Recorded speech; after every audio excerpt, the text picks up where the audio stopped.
broken ice maker. I showed him my sweatshirt, obviously, that I'm wearing. He said you could sell those, and I wish I was recording because that was a beautiful segue into I am selling these for everybody watching the podcast. I'll put the link for it. But Mr. Ben Westhoff here was on for his other book, quickly becoming one of my favorite authors, Fentanyl Inc., which terrified me, and Original Gangstas, which, ironically, the book about the original gangsters scared me less than than Fentanyl Inc. And Fentanyl Inc. just scared the shit out of me because I did try acid once that I got online. But Original Gangstas, anyone watching the podcast has probably heard me talking their ears off for the last couple weeks about my favorite new factoid. And it's that George H.W. Bush lived in Compton. True story, yep. That's insane. Not a little known fact. That's insane. That's what stuck out to me. I was like, holy shit. The other thing, so did you actually sit down with Dr. Dre? Yeah, I did. I interviewed all the surviving members of NWA, and Dre is very quiet. He's not. He's like like a wallflower, really. And even he's remarked that he chose an odd line of work to go into. But Ice Cube, like, super nice, like, easy, personal guy. I mean, all these guys are the sort of. I think a lot of people might think from their public personas or from their music with NWA at least that they would be rough and abrasive. But, these guys have been doing interviews for more than 30 years, so they're well used to it. Yeah. Yeah, that definitely surprised. That Dr. Dre is apparently socially anxious, like an introvert. Yeah, That's what I tell people. This is episode 357. I've never had an episode that I don't get a little anxious beforehand, and it's kind of not to compare myself to Dr. Dre. I mean, that's what I'm saying. I'm like, wait, no, that's not the same. But yeah, he's, like you said in your book, which is available on Audible. I'll put it in the description, sticking in the top comment. It's a badass read. I've sent it to a lot of people. But the thing that stuck out to me is like Ice Cube's like is it Ice Cube? Yeah, he's like a total romantic. Yeah. I mean, you take the roots of NWA. First of all, they were all Prince fans. They were like huge Prince fans. Ice Cube's first rap name was Purple Ice. And one of the other group members, largely forgotten, Arabian Prince, he took his name from Prince. DJ Yella used to do like a Purple Rain falsetto impression. And Dr. Dre used to, wear purple. And with his group, World Class Wrecking Crew, they all wore like lace and makeup, eyeliner, makeup, blush. They were a song and dance group. It was the era. It was the 80s, I mean, the heavy metal, the hair metal bands on the Sunset Strip, were doing their version of it. And the sort of R&B hip-hop crowd was all emulating Prince in a big way. Yeah. It was also what really kind of struck me. I mean, I was born in 1990, so I mean, my memory only goes back so far, obviously. What I never knew was just how much really that NWA, man, they it seems to happen, and I feel like it's happening right now in the 2020s with big tech. But really, like they tested the First Amendment, and so I didn't know. Like, surprisingly, man, they kind of got shut down a lot in kind of bullshit ways. Like, because you don't like the records, but they were right. You said sheriffs were like banning them from towns. They were confiscating them from record stores. Yeah, most famously, the FBI sent them this very strongly worded letter about fuck the police. And, obviously the music is protected by the First Amendment, and the FBI has no jurisdiction in the realm of like arts and entertainment. And so it wasn't like, they didn't say anything specific like we're going to do this or this is going to happen. They're just like, we strongly recommend you cease making music like this. And it was ended up being like great publicity for the band. It scared the life out of them at first, and why wouldn't it? But ultimately, a lot of them, the group members, think it was the best thing that could have happened to them. Yeah, they eventually like made a statement or wrote a letter. They're like, "Hey, shout out to the FBI. Thanks for giving us 1 million record sales."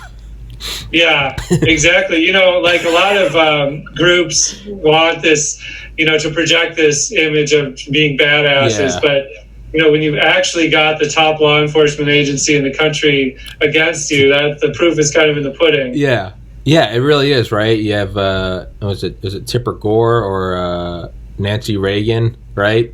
Well, Tipper Gore, definitely. Yeah, the warning labels on albums. Yeah, and it is badass because like I'm a total bitch, but like they clearly didn't just talk the talk, like they walked the walk. I mean, just about like showing up with like baseball bats to the record office and being like, "Where's my money?" Well, yeah, there's a lot of different, you know, facets of it. So, you know, Eazy-E is sort of the guy who the image of NWA was based upon, and he grew up in Compton. He was a crack dealer. He, you know, was part of the Crips gang, and he, his friend's little brother was MC Ren.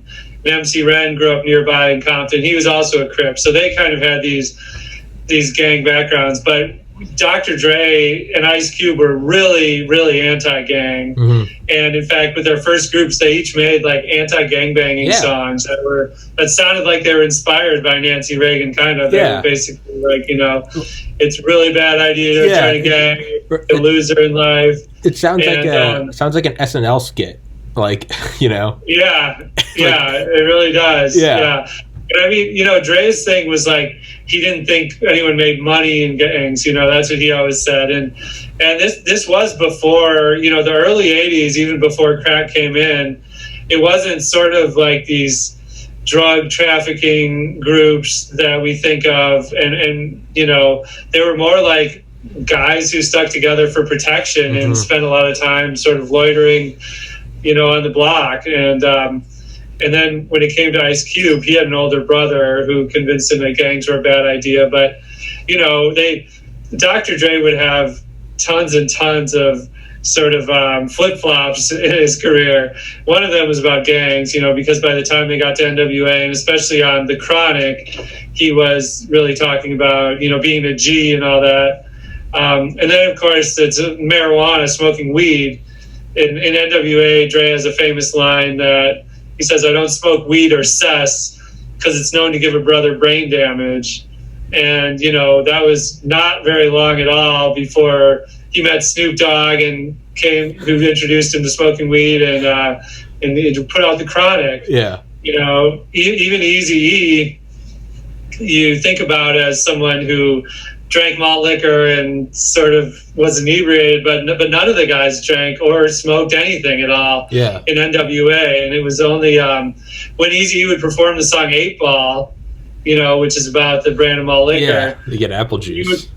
You put apple juice in the bottle, so it's crazy. Yeah, it's like it's almost like a half funny SNL skit / almost like hacky skit, but really it's the original. It is the original Gangsters, and don't be in a gang, don't get into violence. You're not going to go anywhere. Don't smoke pot. It's going to slow down your productivity. It's like, it seems like a public service announcement.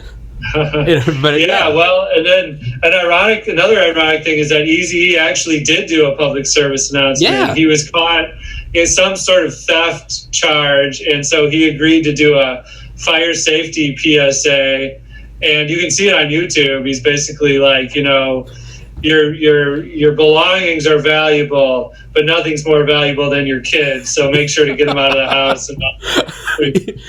And then it's anti-gangbanging, anti-smoking weed, don't drink to excess, and then it's also they're illuminating the importance of the First Amendment, right? I mean, it's kind of like if you ever watch an interview with like Marilyn Manson on like Bill O'Reilly. And it's like, having grown up in like the private Catholic school, I mean, it was like Marilyn Manson's the devil, but you finally watch an interview with him. I mean, he's got like upside down crucifixes and he's covered in makeup and all black, but he's sitting there talking to Bill O'Reilly and he's like, well, if you read the Bill of Rights, you can actually see what the forefathers, and you're just like, wait, what?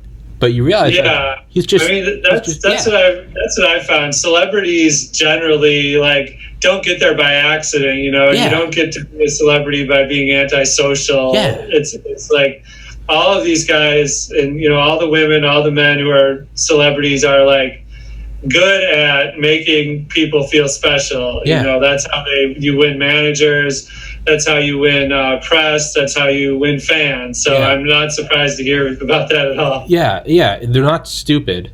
And furthermore, you start to realize, you're like, well, what is the First Amendment? It's like, I mean, I've parroted that quote all the time. I forget who said it, and I'm sure I'm butchering it, but it's like, the First Amendment's not there to protect things you agree with. It's there to protect things that boil your blood, right?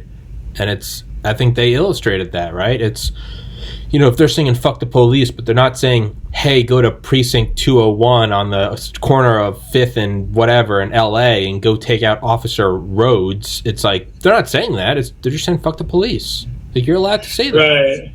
Yeah. NWA is a funny case because there was Public Enemy, and NWA was really inspired by Public Enemy. You can hear, especially in the beats, the sounds on Straight Outta Compton. It's that same kind of Bomb Squad production style, but they weren't so politically conscious in the same way.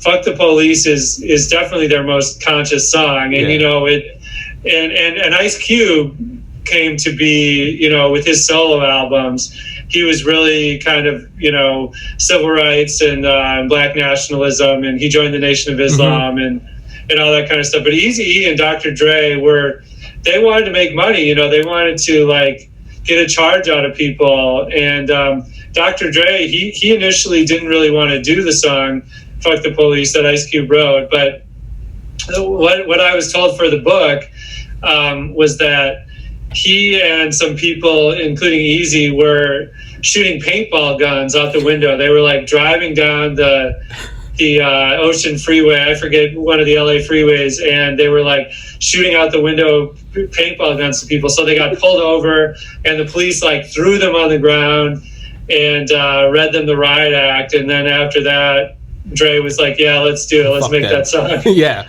there's kind of some weird parallels between Eminem and 8 Mile, right? With the paintball gun. I don't even know if that's real or if that was just for the movie, right? Oh, interesting. So long, I can't even remember that scene. What happens in that scene? I think I was in middle school, but he's going out. It's back when he's still Rabbit, but they go out on a ride and they have a paintball gun, and they're popping cars as they go by, and they accidentally hit a police car or something. I don't think they get pulled over. I think they get away. But I was just like, what the fuck are the odds that it's NWA and Eminem in their upbringing? It's that's a right. Yeah, passage. well, I mean, when I was a kid, when I was in high school, I'm closer to those guys' age, but paintball was just the rage. Just everyone was obsessed with paintball. I went to school. It's been 12 years. I imagine any statutes of limitations are up. I went to school in St. Pius X Catholic High School in Atlanta, Georgia, 2005 to 9. But we would get those big slingshots that it takes 3 people to shoot, and we would shoot clementines and apples at neighboring houses. But then I remember one day we kind of rotated and we started shooting them onto I-85, which is a 12-lane highway.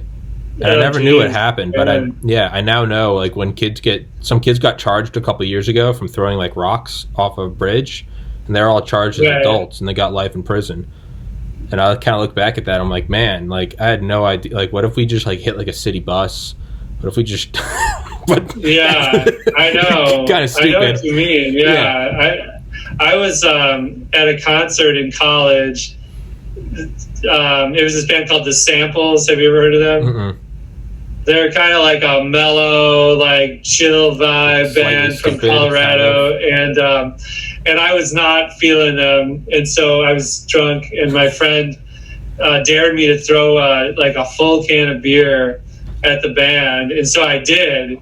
I threw it I don't know, all the way across the field, and it hit the bassist. Oh shit! And it shut the concert down. Oh fuck! And a spotlight came on, and they were like, "Who did that?" They were searching the crowd for and so I was like, "Ah." And I ducked out of there. I felt really, really awful.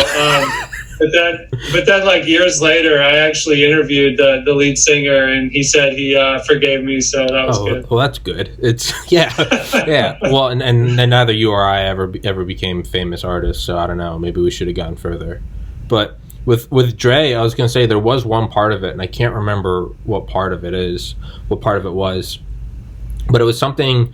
It might have been like leading up to Fuck the Police, or it might have been years later where he decided to kind of move away from the gangster image. The point is what he said. He was like, ultimately, I'm just trying to make money.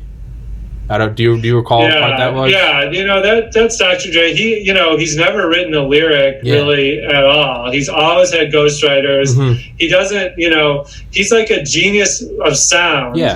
He has like a perfect ear. Yeah. And he knows what sounds good. He knows how to make other artists great.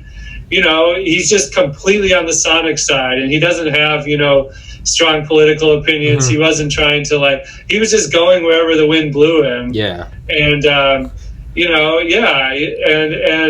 first it was Eazy-E, and, first it was the World Class Wrecking Crew, and trying to do this like Morris Day kind of thing. Do you remember him from Purple Rain? Uh-huh. They had this song like The Bird. Mm-hmm.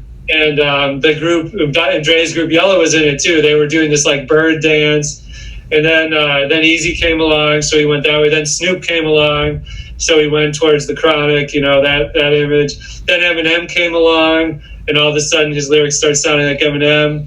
He's had Rick Ross do ghostwriting for him, the Drake do ghostwriting for him, Jay-Z. And of course the DOC is probably his most long-term sort of companion ghostwriter. And so you can, if you listen carefully, you can often tell. But he just wants the perfect beat, really. Yeah, and that's what he's awesome at. But I remember listening to that, and I was listening, and of course I always end up like judging people when I listen to, like, I'm listening to a book right now about like the Cuban Missile Crisis, and I find myself like armchair quarterbacking what Kennedy should have done, and then I'm like, what the hell who am I to? But I remember listening to that, and I was like, oh man, Dre's not really a gangster. And then I paused, and I thought, that's actually the most gangster thing. The fact that he was like, I don't give a fuck, I'm just trying to make money. I was like, that's actually the most gangster thing, because you're not beholden to this ideology that eventually, the ship sails. He was like, I'm in it to just make paper. And I was like, that's actually the most gangster thing. He doesn't care what he has to do. Yeah, I mean, what I always say is like, being a good gangster and being someone who describes the experience of a gangster is like two very different skill sets, and so this idea that, you have to have this real life experience. I mean, a ton of the best gangster rappers are criticized for not being like gangsters in real life. Like Nas, is always criticized for that, and Ice Cube, and it's like, if you are really out there in the streets, you probably weren't in the studio all the time. Yeah, making yourself an artist. Yeah, you're not getting in like a soundproof chamber and like running over some beats. Like, no, you're selling rock. And I forget who, but one of them, maybe it was Ice Cube, I don't remember who, but it was in your book, and it was like, someone was like, hey, you grew up in a home where both your parents were together, like, that's not gangster. And he's like, dude, I could have grown up in a country club in suburban New York, or I could have grown up in South Central. He's like, I'd be rapping the same way, it would just be about different things. But that, I was like, it's the same kind of, it's like, I mean, again, this sounds like such like a cringy, like white guy PSA, but it's like, be the best gangster you can be, right? Whether it's a podcast or an album, like, yeah. I mean, it's like describing the experience. I talked to Ice Cube's group, the Lynch Mob, and those guys really were in the streets. Yeah. And one of the guys I spoke with is still serving prison time after all these decades. From his name is JD. He grew up with Ice Cube, but he would, like, they would be on the plane, and Ice Cube would be basically interviewing him, almost like a journalist. Like, tell me about this time, he has a song called My Summer Vacation. It's actually set in St. Louis, where I live, and it's about how the LA gangbangers were getting squeezed out. There were too much competition. So they came to St. Louis, where they thought they could basically take over. But they did have some success. Like here in St. Louis, they're like the Crips and the Bloods here, and that's directly taken from LA. But the St. Louis factions have like fought back basically and sent the guys like running out of town. But so Ice Cube got every single one of these details from this guy JD, and then made this amazing song. JD had all the experience. It's just that he didn't have the artistry. Yeah. And who was it? Was it Death Row? Who was the recording label that got like Bloods and Crips to come in and record together? Was it? Oh yeah, I have heard about that album. I've heard it actually. That's a really good album. Yeah, I don't think it was put out on Death Row, but it was that's a really good album. It was someone. It was some. You talked about it in your book. I don't know who the label was, but it was one of these guys in your book brought them together, but they kind of made this statement where they're like, we're doing more than like the LAPD could ever do. We have them working together without weapons, putting out content and producing taxable profit. They're like, we did more than the government could ever do. I thought that was kind of funny. Yeah, the early 90s was such an interesting time in LA. It was the height of that's why I said my book during this era, it's not just about the music. It's about everything. The crack era. It's about Rodney King. It's about, the height of the Crips versus Bloods war. And there was actually a truce, following the LA, right around the time of the LA riots. And there was like, all these guys were going to, like Crips would be, guys who, if you even lived in a Crips neighborhood, you couldn't set foot in the Bloods neighborhood, even if you had nothing to do with gangbanging. But during this truce, all these guys were seeing like cousins that they hadn't seen in years because they were on the wrong side of the territory. Yeah. Yeah, it's like the Berlin Wall coming down, or it's like the 1917 World War I Christmas truce where they all took a day off of fighting and played soccer together.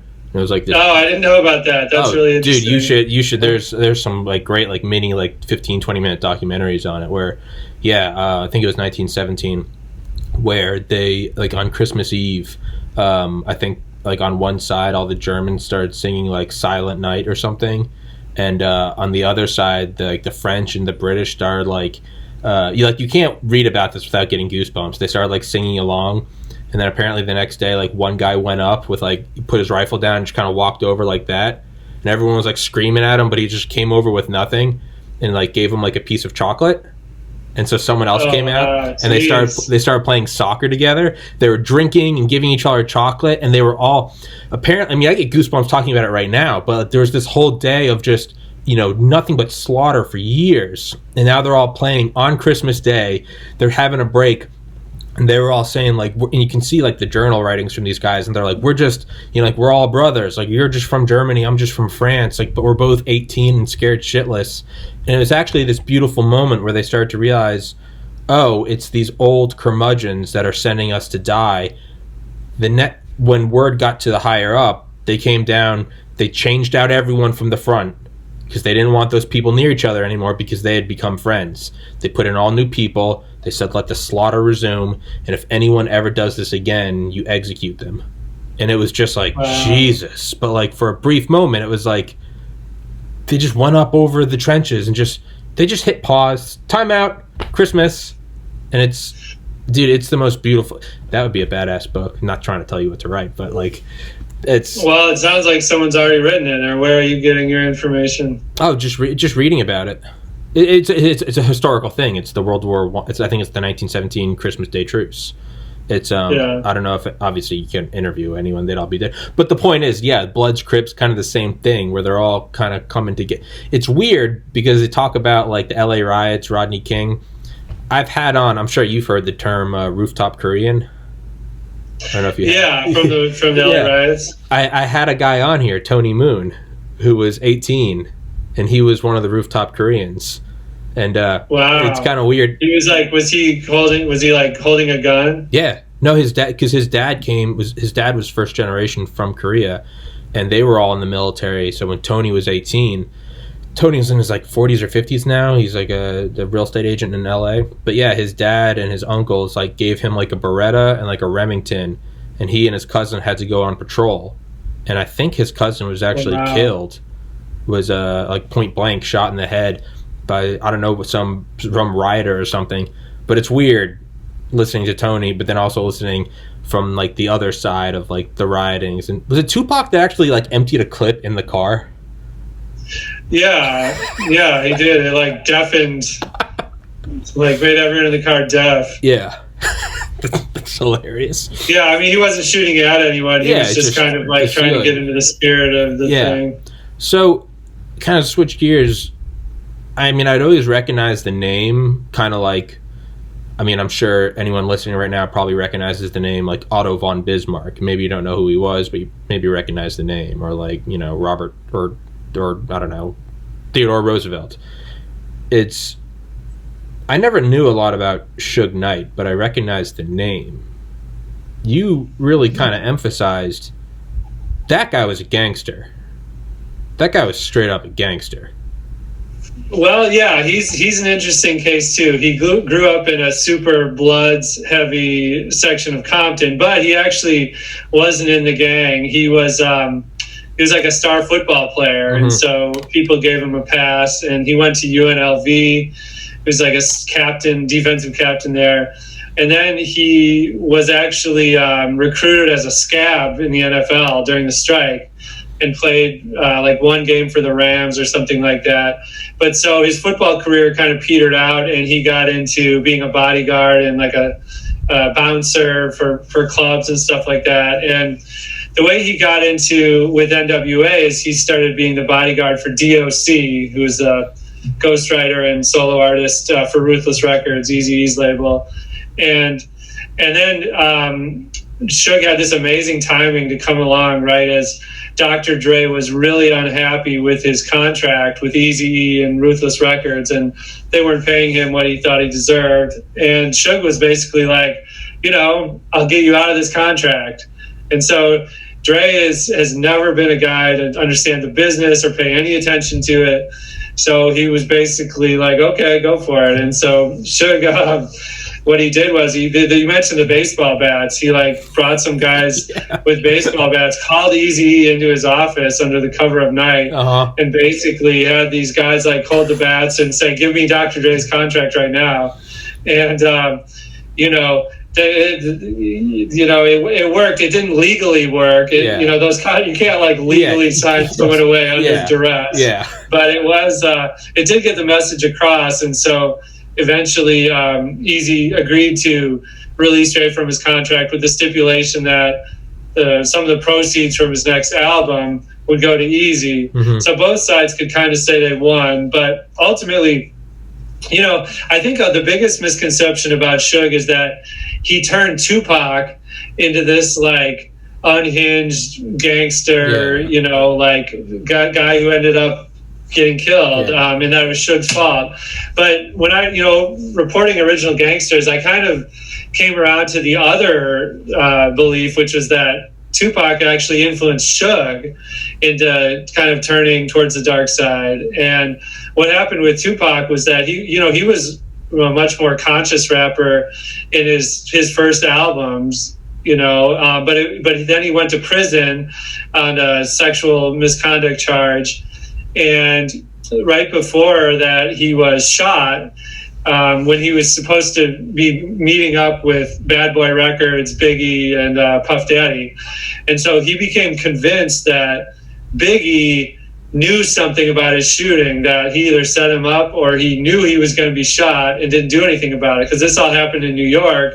And Tupac said, well, this is your backyard. You should know about this. And so while Tupac was in prison, he was just basically stewing, and he got more and more angry at Biggie, who used to be his like mentee, by the way, and good friend. And so when he came out, while he was still in prison, Suge came to visit him, and Tupac said, these guys are the enemy. I want you to get on board with this war of mine. And Suge said, yes, I'll do it. And so that same night, Suge went to the Source Awards in New York, which is famous for Suge calling out the East Coast, and the East Coast West Coast war began that night when Suge basically disparaged Puffy and if you don't want a producer, being all in the videos, all the songs, getting all the credit, and so then when Tupac got released, he went straight to LA. He joined Death Row, and that's when all the trouble really started as far as the East Coast, West Coast. People think of like the East Coast being partly to blame and the West Coast being partly to blame, but really it was Tupac. It was Tupac who started it, who kept it going. All these other people wanted no part of it. Biggie wanted no part of it. Snoop Dogg wanted no part of it. He was afraid that Tupac was going to come after him because he refused to be part of his war. Dre wanted no part of it, and so ultimately, Tupac kind of sealed his own fate. Was it also Snoop that talked at the awards that kind of set it off? Yeah. Snoop is like terrifying if you watch that video.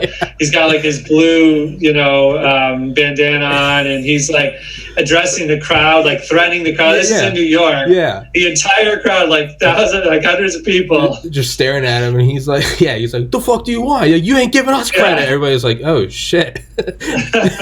But I mean, I also didn't know how many times like Snoop went back and forth to prison before he kind of like made it. Yeah, he was a real gangbanger too. He was a Crip in Long Beach, and he was buddies with Warren G, Regulators, Nate Dogg, and the three of them were like kind of half in the world of gangbanging and half in the world of music. And it wasn't until Snoop kept going back and back that the people around him were like, "You got to stop throwing away your talent," and that's when he took it seriously. Yeah, and was it Dre that someone was like, you go in and you start rapping for Dre, and he'll be like, all right, say that again, and like he'll hit a couple knobs, twist something, add some odd instrument like a tambourine or a didgeridoo, and then it's like, and then it comes back, and you're like, holy shit, that's a hit, and they're like, he really is just a magician. Yeah, he used to say he could make a hit out of like a duck or something, and an animal. Yeah. And with Eazy-E, the famous thing about the song "Boys in the Hood" is that Eazy had never rapped before, and he couldn't rap at all. He knew nothing about rapping, but he had this amazing voice and the story to tell. And so what Dre did is he would record one line at a time. So he's like cruising down the street in my 6'4". Yeah, and then that was it. He's like, stop. All right, do that again. And he did have him do it like 20 times. He's like, finally, we have something usable. They go to the next line. But through the studio magic, it all sounds like one continuous rhyme. Again, another just like beautiful PSA about like taking baby steps and one day at a time. Like whether you're getting sober or losing weight or anything, it's just like one day. It's so unexpectedly like wholesome. It really is. Yeah, it's crap. Yeah. It's that's the stuff that doesn't make the headlines. Exactly. That doesn't lead. What leads is like gangbangers with their pants down and their pistols, and what you don't see is like, was it Eazy-E that like spent all that money bringing presents to kids that didn't have like single parent kids on the Christmas or something? Yeah, nobody I talked to really had a bad thing to say about Eazy. Yeah. He was really beloved in the community. Yeah, and it was. I forgot what I was going to say. Shit. Oh yeah. Who do you think? And it said you got 40 minutes. I got you for 4 more minutes, and I'll let you go. Who do you think killed Biggie and Tupac? Is there any conspiracy there, or is it really just a rivalry? Well, I subscribe to the Occam's razor theory of things, which is just like the people you think are most likely to do it did it. I mean, Tupac, he was in Vegas. He was at the Mike Tyson fight. Right when they got out of the fight, they had this huge brawl with some Compton Crips. Suge Knight and his clique and Tupac were all sort of aligned with the Bloods. They were wearing red. They got in this fight. Tupac with himself was like, beating this guy up. And his name was Orlando Anderson. And he went back. He got his other friends who were also Compton Crips. And they came and they found him when he was on his way driving to the club to do a performance, and they shot him. I mean, to me, it just makes the most sense. And the same thing with Biggie's murder. He, following Tupac's death, there was basically, Suge Knight wanted revenge, and there's a couple of different detectives who were on the case, but I subscribe to the theories of a guy named Greg Kading. And so there's he found someone who was involved with a signed contract that Suge offered to another member of the Bloods to kill Biggie. And there's this other theory, this complicated, like, LAPD sort of orchestrated it and covered it up. But conspiracy theories generally are so difficult for me because they're so hard to pull off. You got to keep so many people quiet, and in this day and age, like, no one can stay quiet about anything. It'll be all over social media. Yeah, no one could ever pull off anything. Yeah, it's all the conspiracies are like, man, but I don't know, the mind kind of gets. I think Gerald Posner is an author who wrote about JFK, and he actually explained it pretty well. He's like, why do we subscribe to these conspiracies? Like, on the surface level, it's because it's sexy, but he was like, there's actually like a sort of a deeper mental placation that goes on when it's, and the example he uses is the Holocaust. We look at 6 million dead Jews, 12 million total terminated in the death camps. When you look at the worst evil imaginable, your brain sort of, the equation balances. You go, oh, it was Hitler, the worst. Okay, it makes sense. But when Lee Harvey Oswald, some loner kind of nut job, kills this beloved playboy president who's going for world peace to the moon, and it's banging Marilyn Monroe, your mind almost, you go, what? That loser? It couldn't have been him. It had to have been the CIA, right? It would be like if somebody killed Tom Brady. You couldn't justify it as some whack job. It was a big NFL conspiracy, right? So I guess I kind of look at Tupac and Biggie like that. It's kind of hard to look at these young, successful, talented, charismatic, living legends, and you're like, what? It was just gangbanging?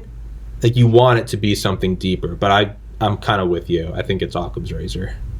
Well, yeah, and it's just a kind of a fallout from this East Coast, West Coast problem. And people sometimes say, like, was the East Coast, West Coast real, or was that just a media fabrication? Yeah, PR. And really, I think it was, in a way, a kind of media thing that became real. Yeah. And, and Tupac in particular, he was in the movie Juice. He played this character named Bishop. And, Bishop was real hard in the streets and this kind of like evil mentality. And Tupac wasn't like that at all. He was just playing a character. But over time, a lot of people think he began to inhabit that actual character. And Biggie, not long before he was killed, said he looked in Tupac's eyes and saw that character. He's actually crazy. Yeah, he's like, I looked into his eyes. He was like, this guy crazy. He's actually crazy. I don't know, man. I don't know. My favorite conspiracy, it's 4:40, so I'll let you go. But my favorite conspiracy is because one of the guys brought light to, like, the fact what Highway Rick Ross said, that the CIA was smuggling coke over the border to sell into the inner cities, because that was a way to provide a black budget funding off the books. Therefore, Reagan could use it for the who is it? Iran Contras. Yeah. And they kind of like, hey, like, these guys are gangbangers. They're just doing it on a different scale.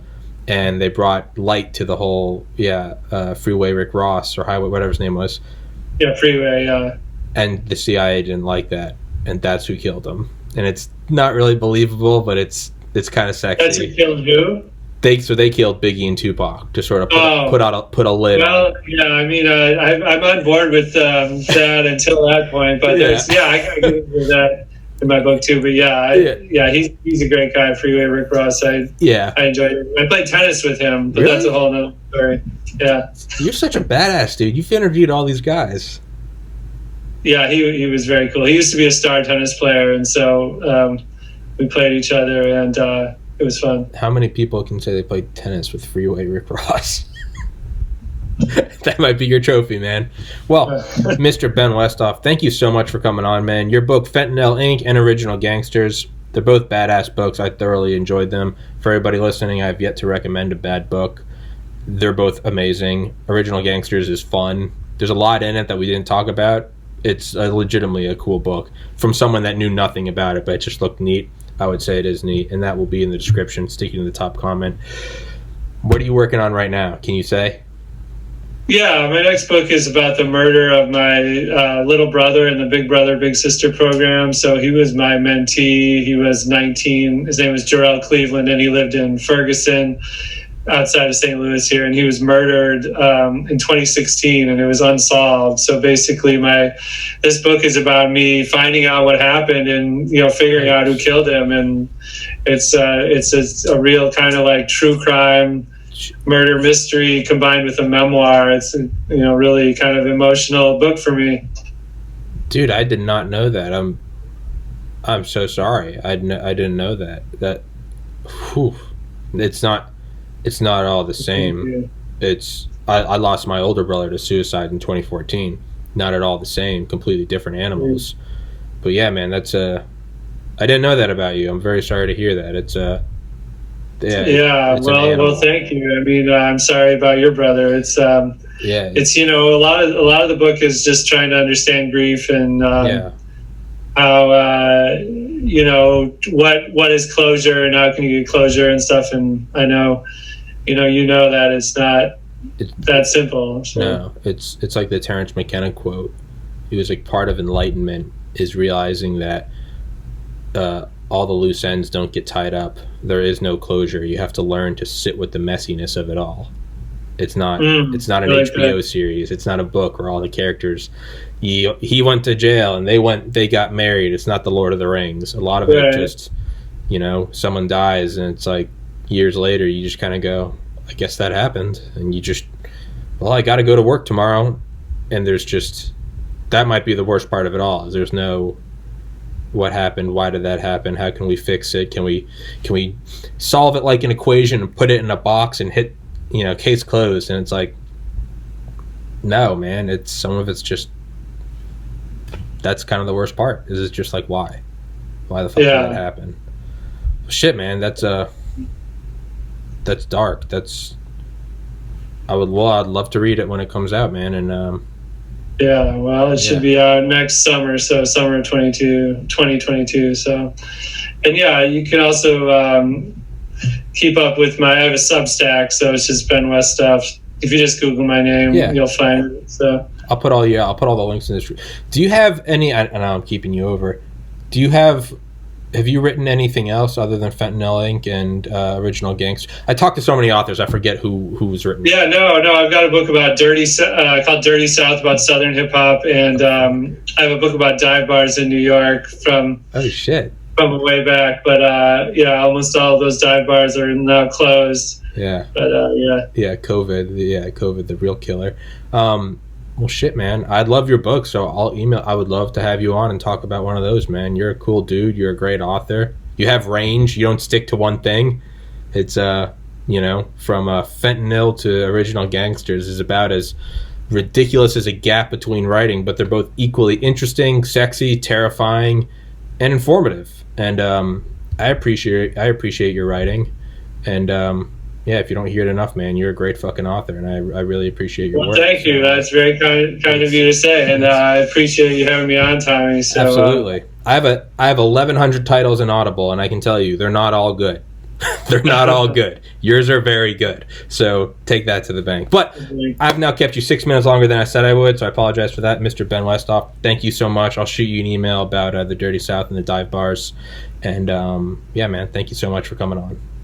All right. Well, thank you. Have a good one. All right, buddy. You too. God bless. Take care.